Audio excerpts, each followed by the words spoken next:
En 2025, Bidi superó a Tesla por primera vez en la historia en ventas mundiales de eléctricos. 2,26 millones de unidades frente a 1,64 millones de Tesla, una diferencia de más de 600,000 coches. En Europa, las matriculaciones de Bidi se dispararon un 268,6%, mientras Tesla se hundía un 37,9%. Pero en marzo de 2023, cuando yo pagué 36,490 libras por mi Atto 3, Bidi era prácticamente nadie aquí. Una marca nicho, sin red de servicio, sin confianza, mientras Tesla era el rey indiscutible. Ese choque entre lo que fue y lo que es hoy es exactamente el problema. ¿Cómo un desconocido adelantó al líder en 2 años? ¿Y por qué yo, que compré antes que la mayoría, no estoy celebrando? Porque un arancel del 17% sobre el 10% base de la UE golpeó el valor de mi coche. Porque en 2023 la red de concesionarios era casi inexistente y el servicio era una lotería. Y porque una investigación aparte de Bruselas sobre ayudas ilegales a la fábrica húngara amenaza con multas o devoluciones que también me afectan a mí como propietario. Si la tecnología es tan buena, ¿por qué la guerra contra ella la libran los políticos y no el mercado, hasta el punto de que el propio gobierno alemán vota en contra? Al final de este vídeo, le voy a mostrar dónde termina la ventaja tecnológica real de BYD y dónde empieza la ruleta política en la que usted mete su dinero si compra este coche hoy. Cuando entré al concesionario en marzo de 2023, me sentía listo. No estaba comprando cualquier eléctrico chino. Estaba comprando, según me vendieron, la alternativa inteligente a Tesla antes de que todo el mundo se diera cuenta. El precio era el primer gancho. Frente a rivales europeos equivalentes, el Atto 3 costaba menos, y no por casualidad. BYD controla cerca del 80% de sus componentes clave, baterías, semiconductores, electrónica, a través de su propia estructura, FinDreams, incluidas minas de litio propias hasta en Brasil. Eso no es marketing. Según análisis de firmas como Rhodium Group, la integración vertical es el factor más determinante del precio bajo chino, incluso por delante de las subvenciones estatales. Suena a ingeniería impecable, y en parte lo es. El segundo gancho era la batería. La Blade Battery usa química LFP, sin níquel ni cobalto, con un diseño Cell to Pack que elimina piezas, peso y coste de ensamblaje. Sobre el papel es una solución elegante, más barata de fabricar, más segura frente a incendios que las químicas tradicionales de níquel.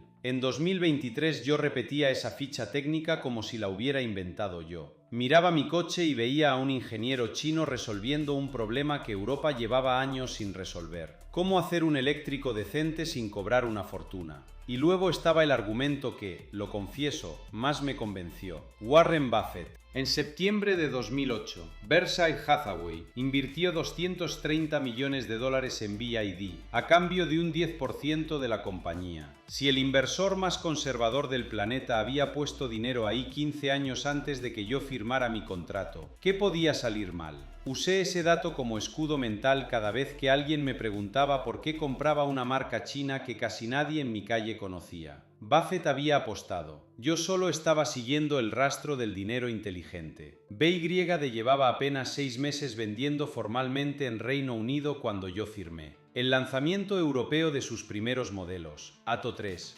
Han, Tan, había sido en septiembre de 2022, y el Reino Unido arrancó ventas del Atto 3 en marzo de 2023, justo cuando yo entré. Es decir, yo no llegué tarde a una moda. Llegué en el primer minuto de una expansión que ni siquiera BYD sabía todavía qué tamaño iba a alcanzar en Europa. Me sentía un pionero descubriendo algo antes que el mercado. Con los años esa sensación se volvió otra cosa. Hoy, con BYD vendiendo casi 190,000 coches en Europa en un solo año y adelantando a Tesla en ventas globales, cualquiera diría que acerté, y sin embargo estoy aquí grabando esto con más recelo que orgullo. Porque si la tecnología era tan sólida como me la vendieron y el crecimiento le está dando la razón al mercado, ¿por qué siento que mi decisión de 2023 no depende de un ingeniero de Shenzhen, sino de algo que todavía no ha terminado de decidirse en Bruselas? Porque unos meses después de mi compra, en octubre de 2023, empezó una investigación que lo cambió todo. Cuando compré mi Atto 3, nadie en Bruselas había movido un dedo todavía. Pero apenas 6 meses después de que yo firmara el contrato, en octubre de 2023, la Comisión Europea abrió una investigación antisubsidios contra 3 fabricantes chinos, BYD, Geely y SAIC. Yo pensé, ingenuo de mí, que sería un trámite burocrático más, uno de esos expedientes que se archivan sin ruido. No fue así. Fue el primer disparo de una guerra comercial que, sin que yo lo supiera, ya estaba incubándose bajo el capó de mi propio coche.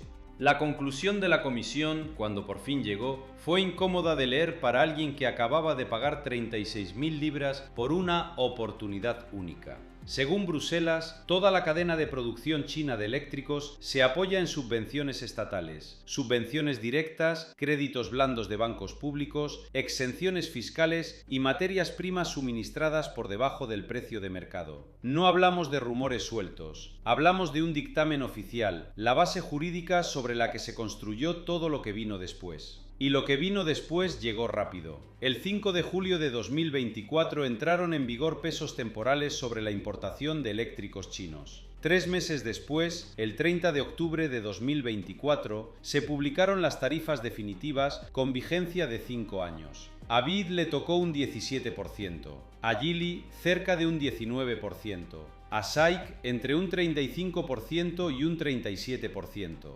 Y aquí viene el detalle que a mí, comprador, más me interesa. Todo eso se suma al arancel base del 10% que la UE ya aplicaba a cualquier coche importado. Haga la cuenta usted mismo sobre el precio de su próximo modelo. Lo que más me inquietó no fue la cifra, fue cómo se aprobó. El 4 de octubre de 2024, los 27 países votaron sobre estas tarifas y el resultado fue un mosaico de desconfianza. 10 a favor, 5 en contra, 12 abstenciones. Ni siquiera hubo consenso claro. Bulgaria, Francia, Italia, Polonia, entre otros, apoyaron la medida. Alemania, Hungría, Malta, Eslovenia y Eslovaquia votaron en contra. Y ahí, en ese en contra, está la pieza que de verdad debería preocuparle a cualquiera que haya comprado un coche chino pensando que Europa jugaba unida. Porque Alemania, el país que en teoría más debería temer a la competencia china en su propio mercado automotor, fue de los 5 que se opusieron. No por ingenuidad, sino por miedo. Los grandes fabricantes alemanes hacen, en promedio, cerca de un tercio de sus ventas globales en China. Si Pekín respondía con represalias, quien pagaba el precio no era Bruselas. Eran Volkswagen, Mercedes y BMW en su mercado más rentable. El canciller alemán presionó a sus propios socios de coalición para votar en contra, blindando a sus fabricantes nacionales del riesgo de una guerra comercial que la propia Comisión había desatado.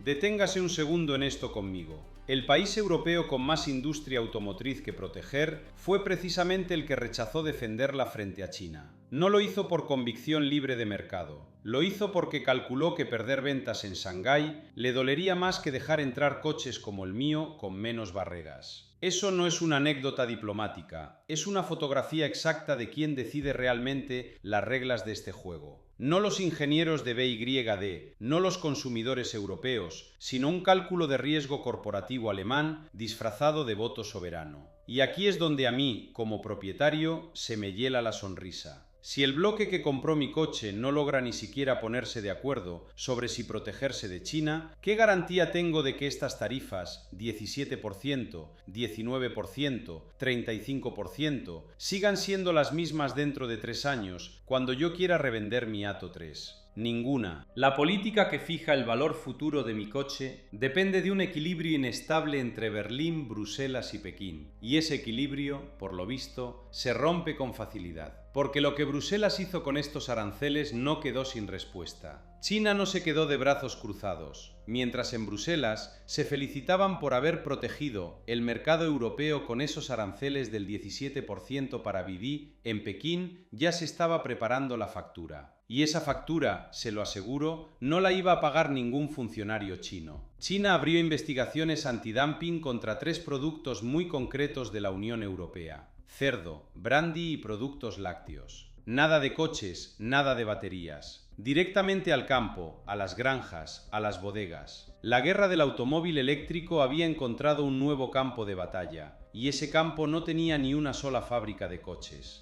Empecemos por el brandy, porque ahí el golpe fue quirúrgico. China terminó imponiendo aranceles finales de entre el 27,7% y el 34,9% sobre el brandy europeo, con una duración de 5 años. ¿Adivina a quién apuntaba realmente esa medida? Al coñac francés, justo al país que había votado a favor de los aranceles contra los coches chinos el 4 de octubre de 2024. Por mi opinión, no hace falta ser analista geopolítico para ver la coincidencia. Francia presiona en Bruselas. Pekín responde donde más duele, en casa. Con el cerdo la historia fue todavía más cruda. China impuso aranceles temporales de hasta el 62,4% sobre las importaciones porcinas europeas. Un golpe brutal para un sector que exporta buena parte de su producción precisamente a China. Luego, con el tiempo, esas cifras se suavizaron hasta quedar entre el 4,9% y el 19,8%.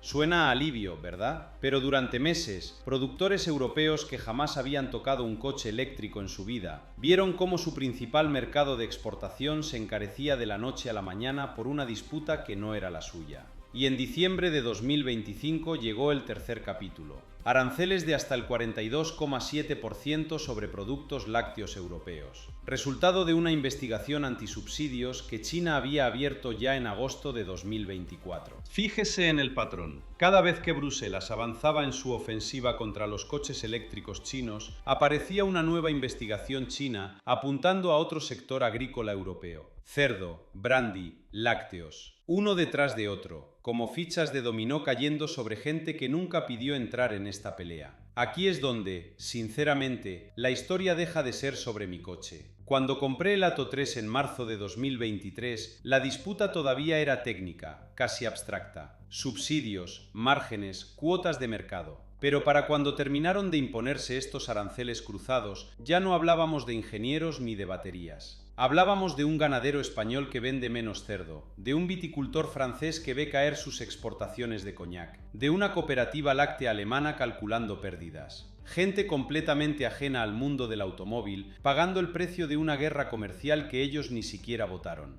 Y lo más incómodo, por mi opinión, es que esta escalada demuestra algo que en Bruselas prefieren no decir en voz alta. Ningún bando sale gratis de este conflicto. Los aranceles a BYD, Geely y SAIC no fueron un golpe quirúrgico y sin consecuencias contra Pekín. Fueron el primer domino de una cadena que terminó golpeando sectores que no tienen nada que ver con vehículos eléctricos. La política comercial, cuando se convierte en arma, rara vez distingue entre el objetivo original y los daños colaterales. Así que hágase la pregunta conmigo. Si por culpa de una disputa sobre coches eléctricos terminan sufriendo viticultores franceses y ganaderos europeos, ¿cuál es realmente el precio oculto de esa compra ventajosa que usted cree estar haciendo? Y aquí llega la apuesta que BYD decidió jugarse para intentar esquivar todo esto de una vez. Si el problema son los aranceles por fabricar en China, ¿por qué no fabricar directamente en Europa? BYD decidió que había encontrado la salida: construir fábricas directamente en Europa. El 22 de diciembre de 2023, apenas unas semanas después de que Bruselas abriera la investigación antisubsidios, BYD anunció la solución perfecta: una fábrica en Szeged, Hungría, con hasta 4,000 millones de euros de inversión, capacidad para 150,000 coches al año ampliable a 300,000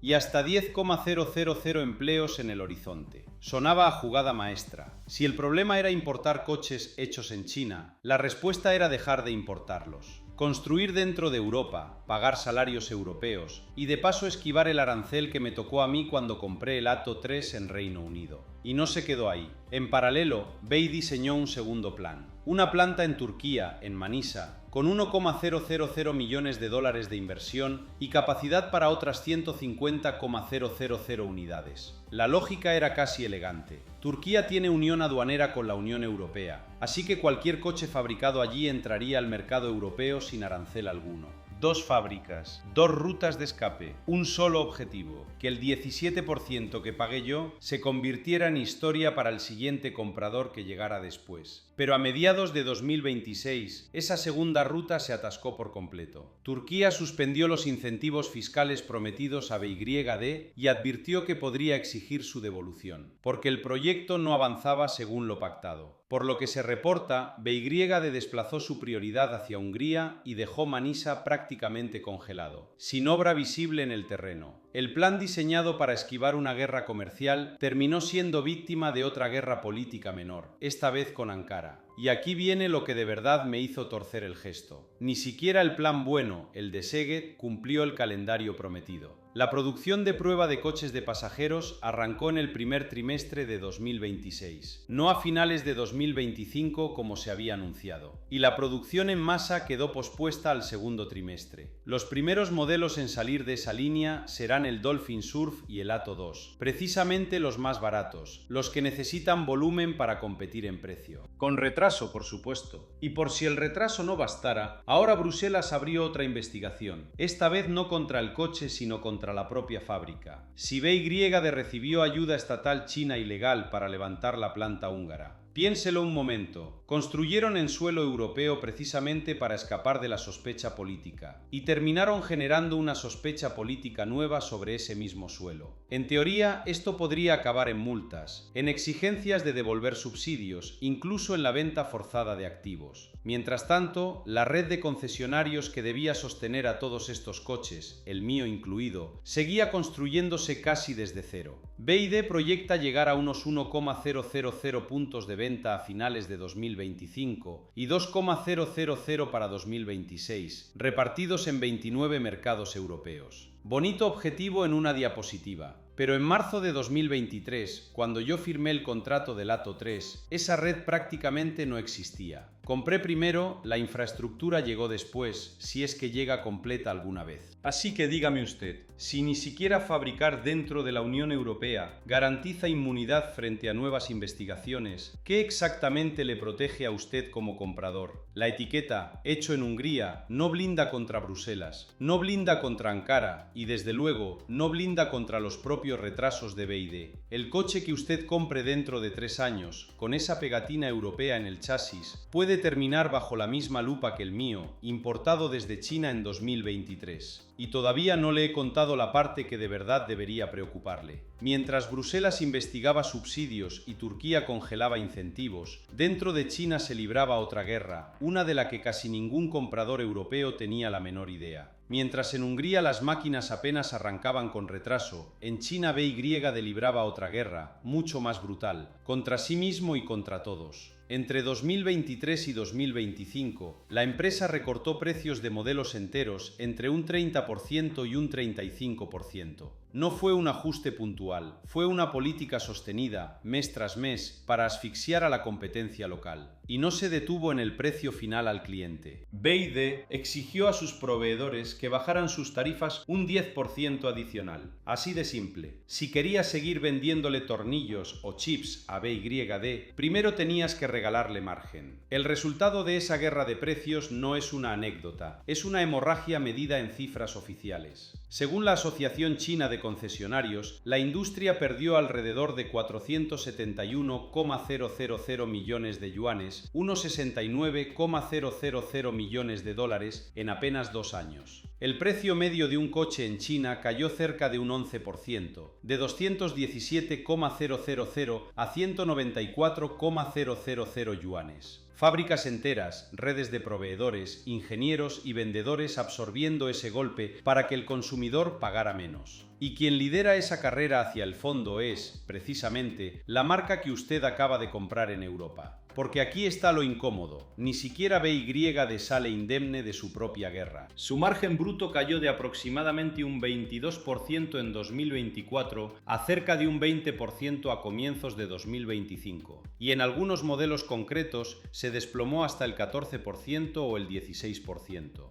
Es decir, la empresa que le vendió el coche más barato del mercado está, ahora mismo, ganando bastante menos por cada unidad que fabrica. Y cuando un gigante empieza a apretarse el cinturón en casa, la pregunta lógica es, ¿dónde va a recortar después? Mientras tanto, del otro lado del tablero, los fabricantes alemanes se desangraban en el mismo terreno de juego. En el segundo trimestre de 2026, Volkswagen, Mercedes-Benz, BMW y Porsche registraron caídas de ventas en China de entre un 30% y un 41% interanual. No fue un mal trimestre aislado. En el primer semestre de ese mismo año, cada una de esas marcas ya acumulaba descensos superiores al 20%. El mercado que durante décadas fue la joya de la corona alemana se está convirtiendo en un campo minado. Volkswagen lo sintió en el bolsillo de forma casi grotesca. El beneficio operativo de sus empresas conjuntas en China se hundió a la mitad, hasta 958 millones de euros en 2025, y la previsión para 2026 apenas ronda entre 200 y 600 millones.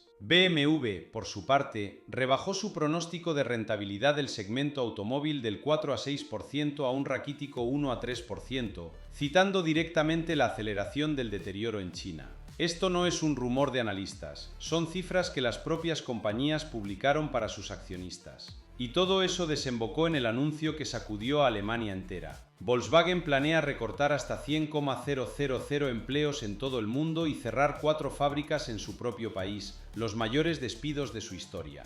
Por datos, hay que decirlo con honestidad, nadie afirma que esto se deba únicamente a BYD, el frenazo del mercado chino tiene más capas que un solo competidor.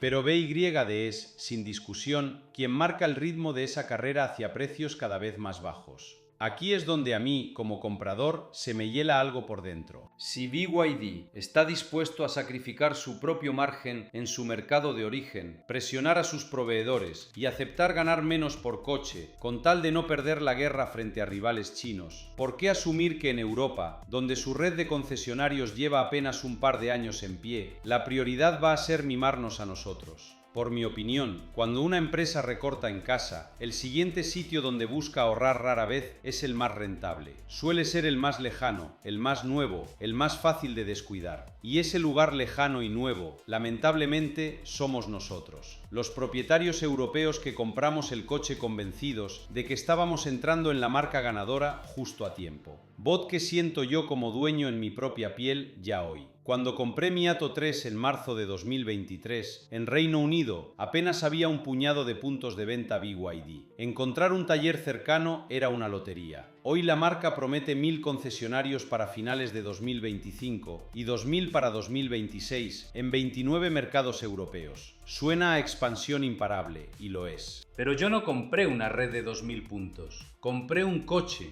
en el momento exacto en que esa red prácticamente no existía. Fui, sin saberlo, el conejillo de Indias de la infraestructura. Eso tiene un precio que nadie te enseña en el folleto, el valor residual. Nadie sabe hoy cuánto valdrá un BYD europeo dentro de 3 o 5 años. Y no es un problema técnico, es político. Los aranceles compensatorios llevan desde octubre de 2024 fijados en 17% para BYD, encima del 10% base de la UE. Pero fijados no significa eternos. Ahí está la trampa. La cifra que define si su coche se revaloriza o se hunde depende de un funcionario en Bruselas, no de un ingeniero en Shenzhen. Y esa cifra sigue en el aire. En abril de 2025 las negociaciones entre la UE y China sobre un mecanismo de precio mínimo, la alternativa diplomática a los aranceles, colapsaron sin acuerdo. Se retomaron en diciembre de 2025. En enero de 2026 la Comisión Europea publicó por fin un documento de orientación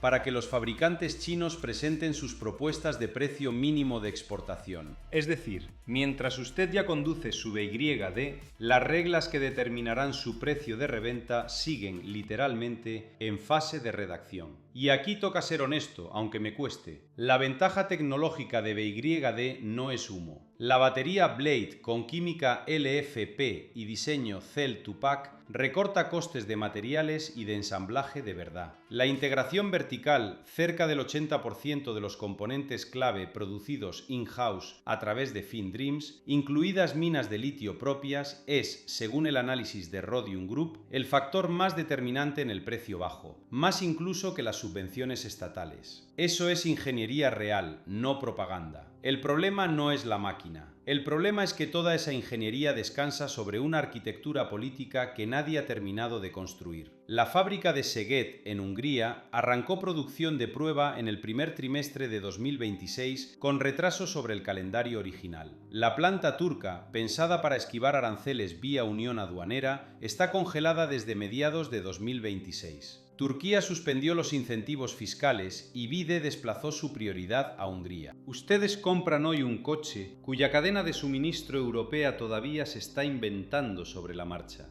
Y aquí vuelvo a lo que me convenció en 2023, Warren Buffett. En 2008, Berkshire Hathaway pagó $230 millones por un 10% de BD y yo, como miles de europeos, usé ese dato como certificado de confianza. Si el mayor inversor del mundo entró, ¿por qué no iba a entrar yo? Pues bien, para 2025, Berkshire había vendido absolutamente toda su participación, reduciéndola de forma constante desde 2022. El dinero inteligente llevaba 3 años saliendo de la puerta trasera, justo cuando el resto de nosotros entraba por la delantera, atraídos por el mismo nombre que ellos ya habían dejado de creer.